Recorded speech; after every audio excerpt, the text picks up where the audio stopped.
শয়তান কেমন যেন বলতেছে, রব আল্লাহ, যেহেতু আপনি আমাকে একেবারে কিয়ামত পর্যন্ত অবকাশ দিলেন, সুযোগ দিলেন, আমি তো বনি আদমের মধ্যে থাকতে পারবো, আমি তাদেরকে ধোঁকা দিব। আপনার ইজ্জতের কসম রব, আপনার ইজ্জতের কসম, সবগুলোকে আমি পথভ্রষ্ট করে ফেলবো, জাহান্নামী বানায় ফেলবো। ইল্লা ইবাদাকা মিনহুমুল মুখলাসিন, তবে আপনার একনিষ্ঠ বান্দাগুলো ছাড়া। আল্লাহ তাআলাও জানায় দিলেন, আমি আমার বান্দাদেরকে তোর ব্যাপারে সতর্ক করব, সব কথা জানায় দিব। এরপরেও যারা আমার কথাগুলো জানবার পরে তোর দলভুক্ত হবে, শুনানে লাআমলাআন্না জাহান্নামা মিনকা ওয়া মিম্মান তাবিআকা মিনহুম আজমাইন।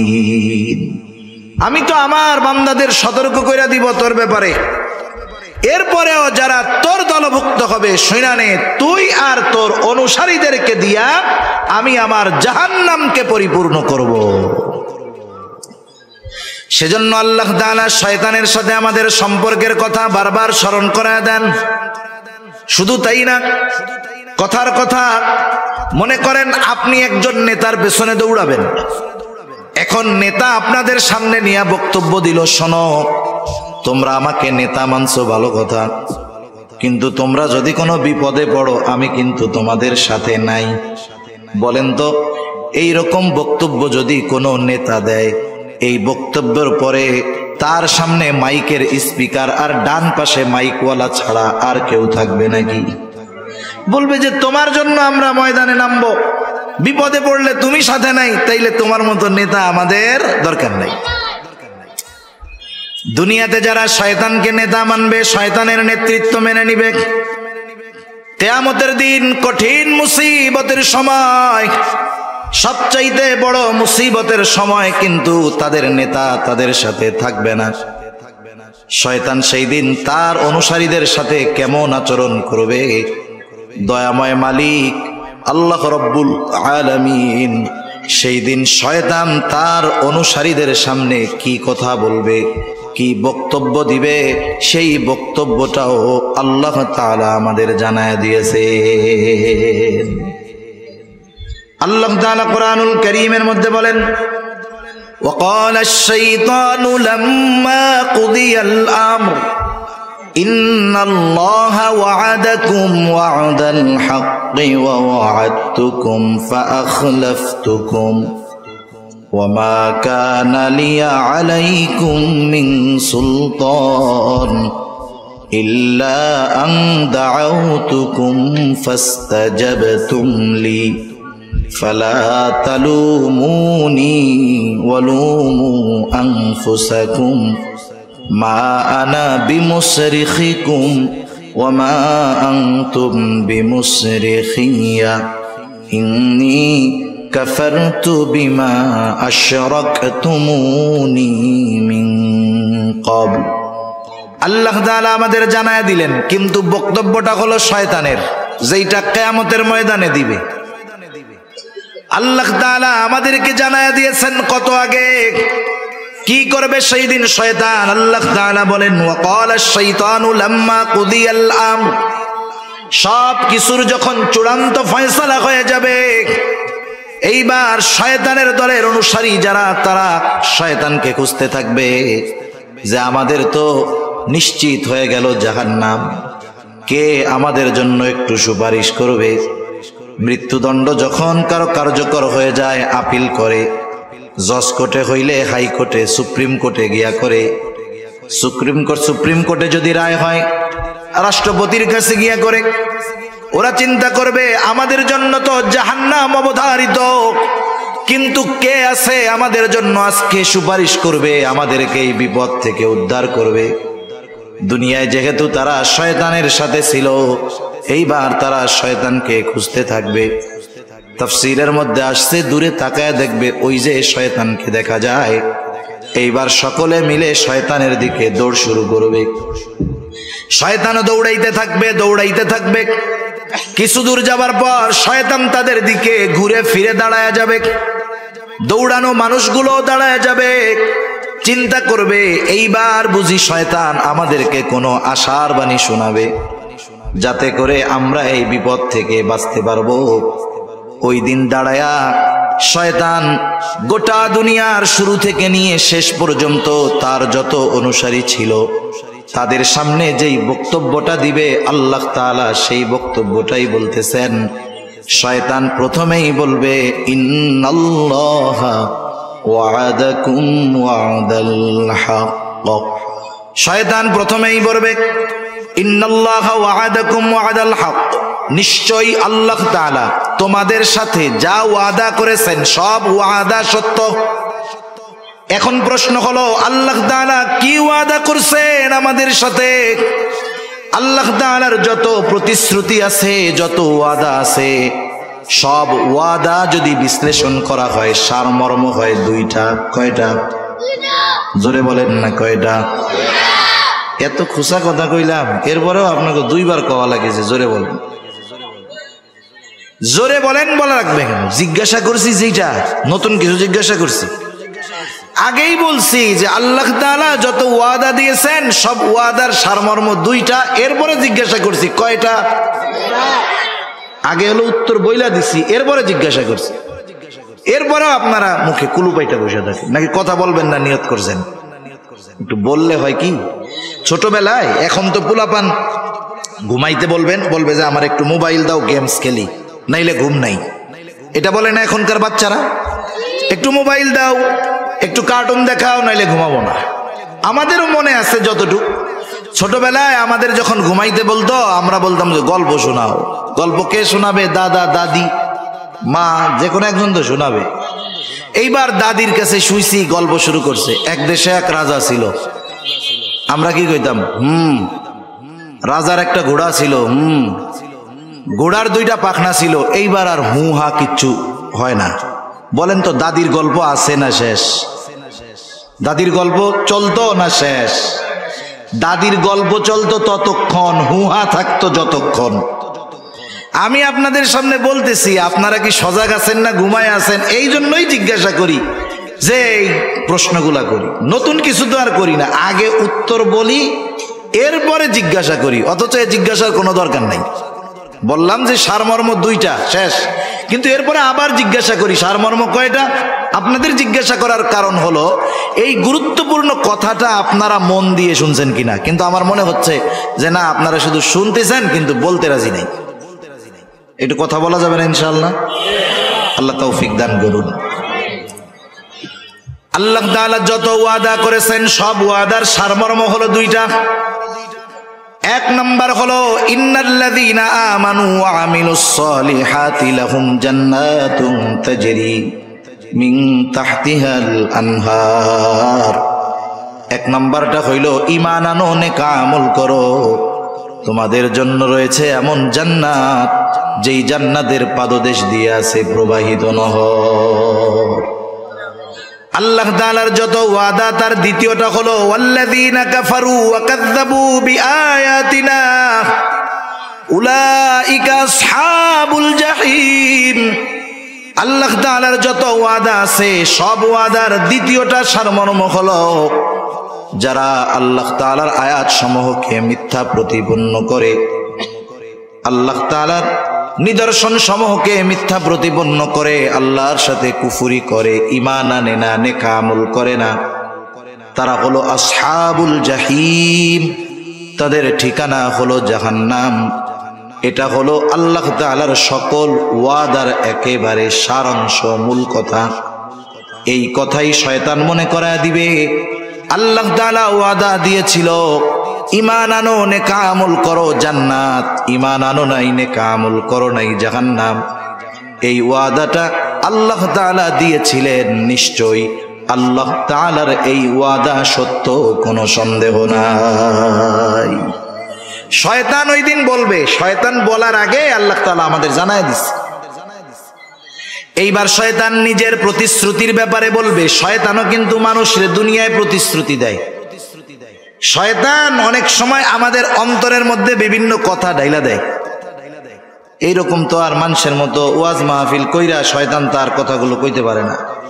কিছু মানুষরে দিয়া করায় ঠিক, মাঝে মধ্যে দেখবেন অনেকে নিজে নিজে চিন্তা করে, বা নামাজের কথা বললে, দাড়ির কথা বললে, গুনার থেকে বাঁচার কথা বললে, হুজুর এখন মাত্র বয়স 22 বছর, আর একটু বুড়া টুড়া হই, এরপরে দাড়ি টাড়ি রাখবে না। নামাজের কথা বললে এই তো শুরু করে দিব না কালকে থেকে। হজের কথা বললে বলে এখন তো জুয়ান আছি, টাকা পয়সা আছে, তাতে কি, বুড়া কালে হজ করবো আর ঘর থেকে বাইরে মুমা, তখন ভালো হয়ে যাবো না। এইরকম কিছু বিষয়, কথা, চিন্তা আমাদের অন্তরে ডাইলা দেয় শয়তান। বলে টেনশন করিস না, হায়াত তো বহুত বাকি, পরে ভালো হয়ে যায়, এখন একটু চুরিচারি কর, দুর্নীতি কর, অন্যেরটা মাইরা খা, বুড়াকালে হজ কইরা একেবারে সদ্য ভূমিষ্ঠ শিশুর ন্যায় নিষ্পাপ হইয়া ঘরে বসে থাকবি। এই ধরনের ধোঁকা, এই ধরনের ওয়াদা মানুষের অন্তরে শয়তান ঢেলা দেয়। এবার শয়তান তার প্রতিশ্রুতি ওয়াদার ব্যাপারে বলবে, ওয়াওয়া'আদতুকুম ফাআখলাফতুকুম, আমি তোমাদেরকে বাঁচানোর যেই প্রতিশ্রুতি দিতাম, তোমাদের সাথে যেই প্রতিশ্রুতি দিয়েছিলাম, ফাআখলাফতুকুম, আমি সেই প্রতিশ্রুতি ভঙ্গ করলাম। এইবার শয়তান তার অনুসারীদেরকে হাসরের ময়দানে তিরস্কার করবে।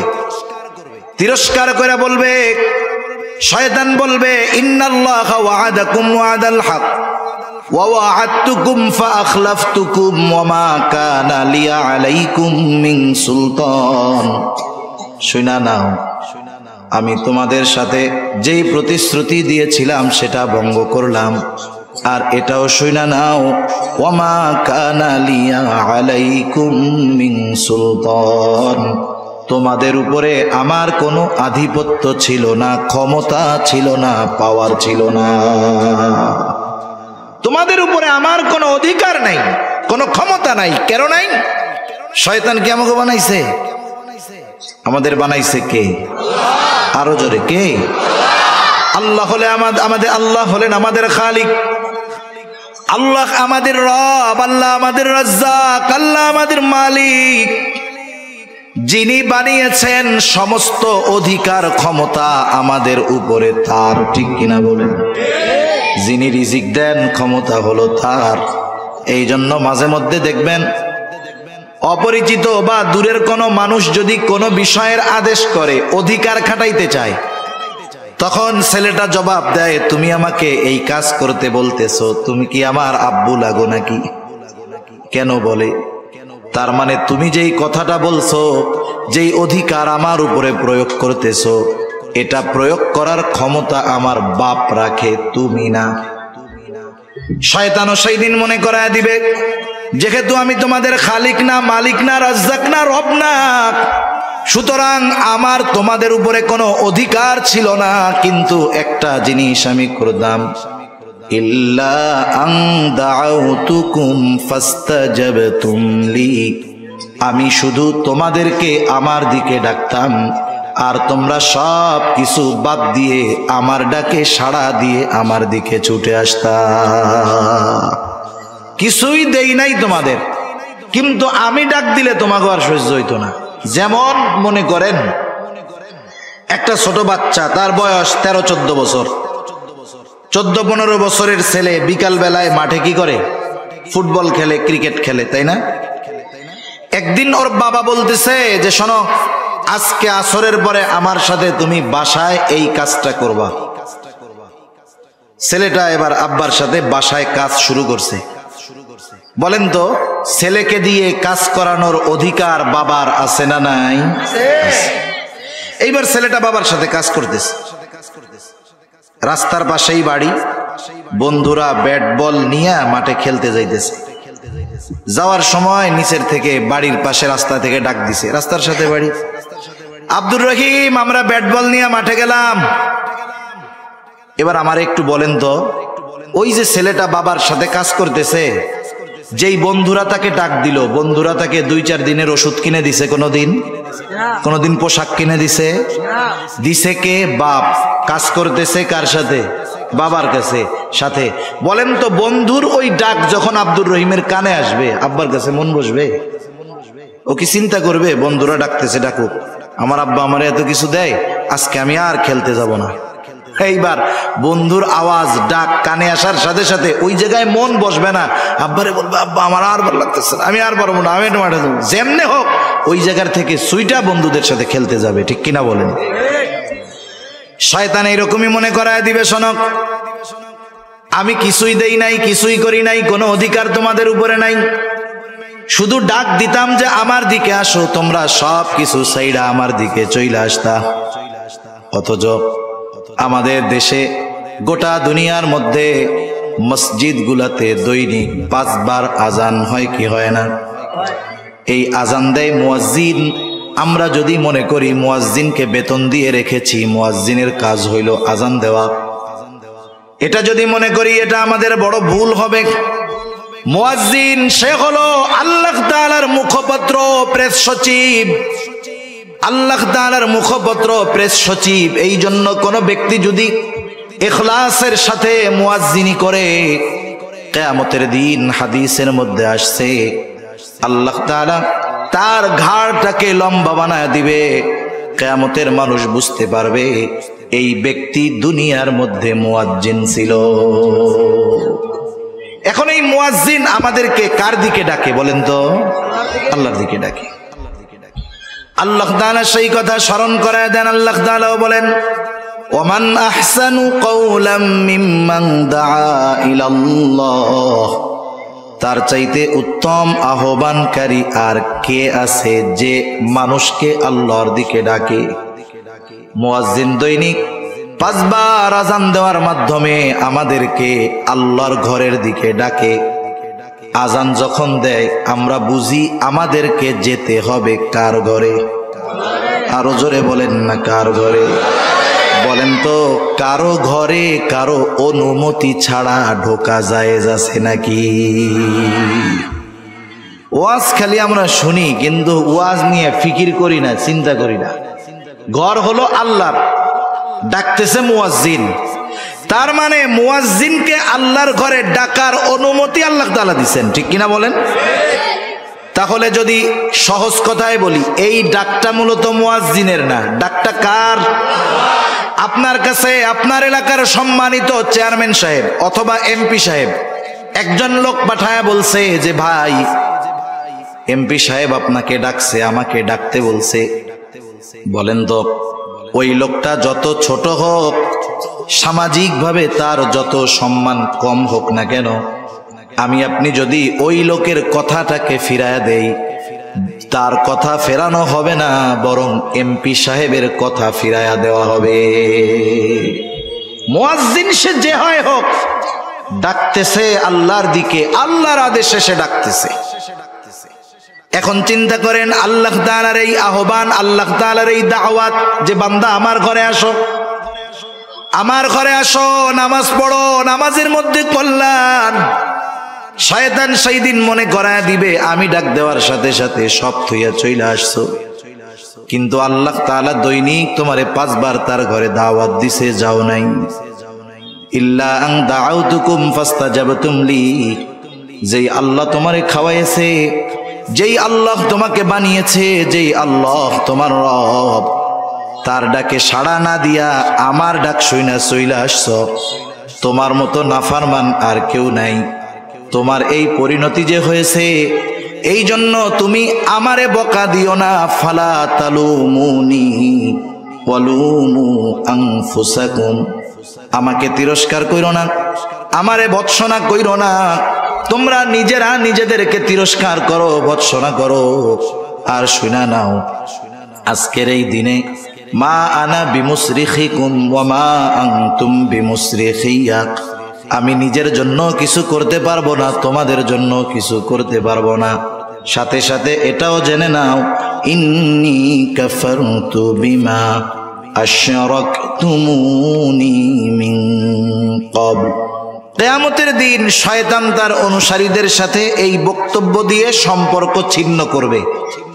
এটা যে করবে এ ব্যাপারে কোনো সন্দেহ আছে?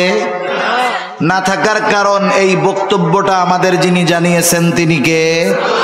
এখন বলেন, এত সুস্পষ্টভাবে দুশমনের পরিচয় বলে দেওয়ার পরেও, দুশমনের মিশন কর্মপন্থা সব কিছু বলে দেওয়ার পরেও কেউ যদি আল্লাহর আহ্বানে সাড়া না দিয়ে শয়তানের ডাকে সাড়া দিয়ে পরকালে ক্ষতিগ্রস্ত হয়, পাপে লিপ্ত হয়, বলেন তো এর মতো জালেম দুনিয়ায় আর কেউ আছে?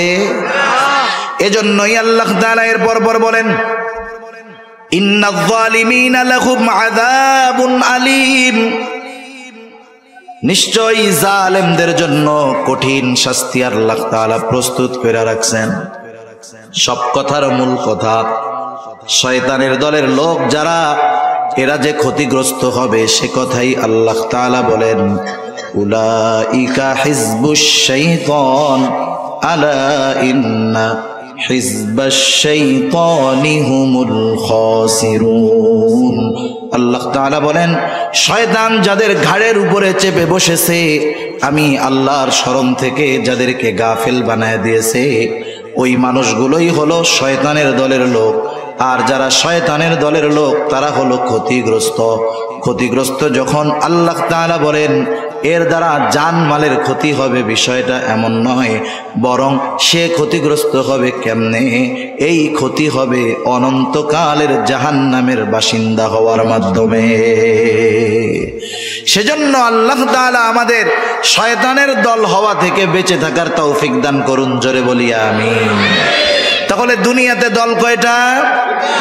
একটা হলো শয়তানের দলের লোক, একটা হলো শয়তানের দল। কার দল? আর একটা কার দল? আমরা কার দলের লোক হব? আদুজে করে বলি নারায়ে তাকবীর, নারায়ে তাকবীর, মাশাআল্লাহ, হাত নামাই। শয়তানের দলের মোটামুটি পরিচয় অবস্থা আমরা জানলাম। আল্লাহর দলের পরিচয় জানার দরকার আছে না? একটু কষ্ট হইতেছে নাকি আপনাদের? আমার তো কষ্ট হইতেছে, এই জন্য বেশি সময় আর আপনাদের কষ্ট দিব না, কারণ আগামী দিন আমার বড় শ্রদ্ধেয় ব্যক্তিত্ব, শ্রদ্ধার মানুষ, ভালোবাসার মানুষ আল্লামা আব্দুল বাসিত খান সাহেব আসবে। কালকেও তো আপনারাই আসবেন, এজন্য বেশি সময় কষ্ট দিব না ইনশাআল্লাহ। এরপরে আল্লাহ তাআলা বলতেছেন, আমি যে আয়াতগুলো তিলাওয়াত করেছি সূরা মুজাদালার শেষ কয়েকটা আয়াত, এক আয়াতের কথা মোটামুটি শেষ। এরপরে আল্লাহ রাব্বুল আলামিন বলতেছেন, ইন্নাল্লাযীনা ইউহাদ্দুনাল্লাহা ওয়া রাসূলাহু উলাইকা ফিল আযাল্লিন, যারা আল্লাহ এবং রাসূলের সাথে শত্রুতা পোষণ করে, দুশমনী রাখে, তারা চরম অপমানিত হবে। এরপরেই আল্লাহ তাআলা তার দলের লোকদের হালত অবস্থা কি হবে সেই ঘোষণা দেন। নিজের দলের কথা বলার শুরুতেই আল্লাহ তাআলা বলেন, কাতাবাল্লাহু লাআগলিবান্না আনা ওয়া রুসুলি ইন্নাল্লাহা কাওয়িয়্যুন আযীজ। আল্লাহ তাআলা নিজের দলের কথার শুরুতেই বলেন কাতাবাল্লাহ, আল্লাহ তাআলা নির্ধারিত করে রাখছেন, লেখা রাখছেন। কি লেখা রাখছেন? লাআগলিবান্না আনা ওয়া রুসুলি, আমি আর আমার রাসূলের দলের বিজয় হবেই হবে, এটা লিখে রাখছেন কে? তার মানে আল্লাহর দলের লোক যারা, তাদের বিজয় হবেই হবে। এখন আল্লাহর দলের লোক যারা, তাদের বিজয় হবেই হবে। কেন? কারণ ইন্নাল্লাহা কাওয়িয়্যুন আযীজ, আল্লাহ তাআলা হলেন মহাশক্তিশালী, মহাপরাক্রমশালী। এই জন্য কোনো ব্যক্তি যদি আল্লাহর দলের লোক হয়ে যায়, লড়াইতে জিতুক, হারুক আর মরুক, তার নাম জয়ীদের তালিকায় চলে যায়। আল্লাহর দলের লোক হইলেই জয় সুনিশ্চিত।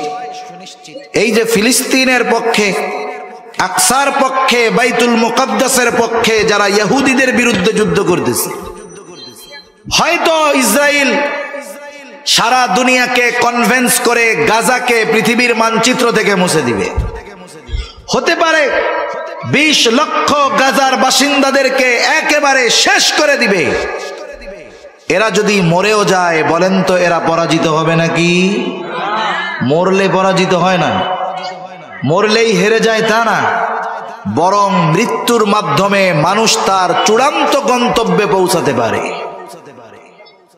একটা ঘটনা বলি আপনাদের, তাইলে বুঝতে সহজ হবে। রাসূল আকরাম সাল্লাল্লাহু আলাইহি ওয়াসাল্লাম দুনিয়ায় আসার পূর্বে ঈসা আলাইহিস সালাতু ওয়াস সালামের পরে এক জালেম বাদশার ঘটনা তাফসীরের মধ্যে আসছে। এই জালেম বাদশার নাম ছিল ইউসুফ জুরনওয়াজ। সে নিজেকে খোদা দাবি করত। তৎকালীন সময়ের খ্রিস্ট ধর্মের অনুসারী যারা ছিল তাদের উপরে জুলুম অত্যাচার সে চালায়া যাইত। এই বাদশাহ ইউসুফ জুরনওয়াজের দরবারে একজন জাদুকর ছিল। জাদুকর বৃদ্ধ হয়ে গেছে। জাদুকর বাদশার কাছে বলে, বাদশাহ আপনি একজন মেধা সম্পন্ন বালকের ব্যবস্থা করেন, আমি আমার জাদু বিদ্যাটা তাকে শিখাইয়া দেয়া যায়, যাতে করে আমার মৃত্যুর পরে এই বিদ্যার দ্বারা আপনি উপকৃত হতে পারেন। সারা দেশে যাচাই বাছাই করে একজন মেধাবী বালকের ব্যবস্থা করা হলো। বালককে বলা হলো, বালক তুমি রাজ দরবারে থাকবা, রাজপ্রাসাদে থাকবা, তোমার যা কিছু প্রয়োজন খাবা দাবা ঘুরবা, দৈনিক ওই জাদুকরের কাছে গিয়ে তুমি জাদু শিখে আসবা। ছেলেটা প্রতিদিন জাদুকরের কাছে জাদু শিখতে যায়। যাওয়ার পথে একজন খ্রিস্টান পাদ্রী তার খানকা ছিল, ওইখানেও কিছু মানুষ লুকায়া লুকায়া ওই খ্রিস্টান আলেম পাদ্রীর কাছে গিয়া তৎকালীন সময়ের দিন শিখত। এই বিষয়টা বালকের দৃষ্টিগোচর হলো। একদিন বালক ওই খ্রিস্টান পাদ্রীর কাছে গেল। যাওয়ার পরে খ্রিস্টান পাদ্রীর সাথে তার কিছু সময় কথোপকথন হলো। বালকের কাছে খ্রিস্টান পাদ্রীর কথাগুলো ভালো লাগলো। এইবার সে জাদুকরের কাছেও যায়, খ্রিস্টান পাদ্রীর কাছেও যায়। যাইতে যাইতে এক সময় বালকের অন্তরের মধ্যে তাওহীদের বীজ রোপণ হয়ে গেল, ঈমানের বীজ রোপণ হয়ে গেল। বালক এক আল্লাহয় বিশ্বাসী হয়ে গেল। কিন্তু যেহেতু রাজার দরবারে থাকে, জাদুকরের কাছে যাওয়া লাগে, একটু যায়। এভাবে চলছে কিছুদিন। হঠাৎ একদিন বালকটা যখন রাজ দরবার থেকে বের হয়ে জাদুকরের ঘরের উদ্দেশ্যে রওনা দিল, দেখতেছে রাস্তার মধ্যে একটা বাঘ শুয়ে আছে, জ্যান্ত বাঘ। বাঘের ভয়ে লোকজন চলাচল করতে পারে না। বালকটা চিন্তা করলো, এইবার আমার পরীক্ষার একটা সুযোগ। হকের উপরে কে আছে, সত্যের উপরে কে আছে পরীক্ষা করা যাবে। এইবার বালক হাতের মধ্যে ছোট্ট একটা পাথর নিয়ে আল্লাহ তাআলার কাছে বলে, আল্লাহ কে হকের উপরে আছে জানি না, তবে এই পাদ্রী যদি হকের উপরে থাকে, এই পাথরের আঘাতে যেন বাঘটা মারা যায়। এই বলে ছোট্ট পাথরটা বিসমিল্লাহ বলে যখন ওই বাঘের দিকে নিক্ষেপ করেছে, ছোট্ট পাথরের আঘাতে বড় বাঘটা সাথে সাথে মরে যায়। বালকের ইয়াকিন পূর্ণ হয়ে গেছে। মনে রাখবেন, অনেক সময় অনেক কিছু আছে। যেমন ইব্রাহিম আলাইহিস সালাম প্রশ্ন করছে, আল্লাহ আপনি মৃত্যুকে জিন্দা কেমনে বানাইবেন? আল্লাহ তাআলা বলছে, বিশ্বাস হয় না?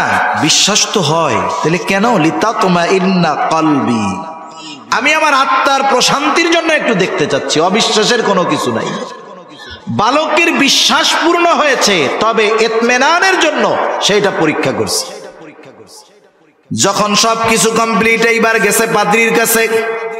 পাদ্রীর কাছে গিয়ে বলতেছে, এই ঘটনা, আমি এটা করছি আর এটা হয়েছে। পাদ্রী বলতেছে, বালক তুমি তো কামেল হয়ে গেছো, ঈমান পরিপূর্ণ হয়ে গেছে, অচিরেই তোমাকে পরীক্ষার সম্মুখীন হওয়া লাগবে, মুসিবত তোমার দেখা দিবে। তখন যদি তুমি বিপদে পড়ো, মুসিবতে পড়ো, খবরদার আমার নামটা প্রকাশ করো না, গোপন রাখো। যাই হোক, আতর তো এমন এক জিনিস, এটা যতই লুকায় রাখেন, বাহির করলে ঘ্রাণ বের হবে কি হবে না? ঈমানের ঘ্রাণ, সুঘ্রাণ, এটাকে লুকায় রাখা যায় না। ঈমানের সুবাস বাতাসের মধ্যে ছড়ায়া যায়। বালকের খবর তো এখনো পৌঁছায় নাই বাদশার কাছে, কিন্তু ওই বালক রাজ দরবারে যখন থাকতো, বালকের সাথে একজন উজির সময় দিত, যে ছিল অন্ধ, দুই চোখে দেখে না। বালকটা এবার উজিরে বলতেছে, কথায় কথায় তো জানছে। উজির হয়তো বলতো, আমার চোখ দুইটা যদি ভালো হইতো, কতই না ভালো হইতো, দুনিয়াটা দেখতে পারতাম। বালক এইবার উজিরকে বলে, উজির তোমার চোখ ভালো হয়ে যাবে, কে ভালো করবে? বালক বলে, আল্লাহ ভালো করবে, তবে শর্ত হইল আল্লাহর প্রতি ঈমান আনতে হবে। বলে ঠিক আছে, রাজি। এইবার বালক দোয়া করল, অন্ধ উজির দৃষ্টি শক্তি ফিরে পাইল। ঈমান আনলো উজির। পরের দিন সকাল বেলায় যখন রাজ দরবারে গেছে, এতদিন তো ছিল অন্ধ, এখন চোখে দেখে। বাদশাহ জিজ্ঞাসা করতেছে, কি ব্যাপার, তুমি না কানা ছিলা, অন্ধ ছিলা, ভালো হইলা কেমনে? উজির এবার বলতেছে, আমাকে ভালো করছে আমার আল্লাহ। বাদশাহ বলে, কি বলিস? আমি হইলাম তোর আল্লাহ? কোন আল্লাহ তোরে ভালো করলো ক? এইবার উজিরের উপরে জুলুম অত্যাচার। উজির জুলুম অত্যাচারের তীব্রতায় বলে দিল, এই বালক এইভাবে আমার চোখ ভালো করছে, বালকের হাত ধইরা আমি ঈমান আনছি।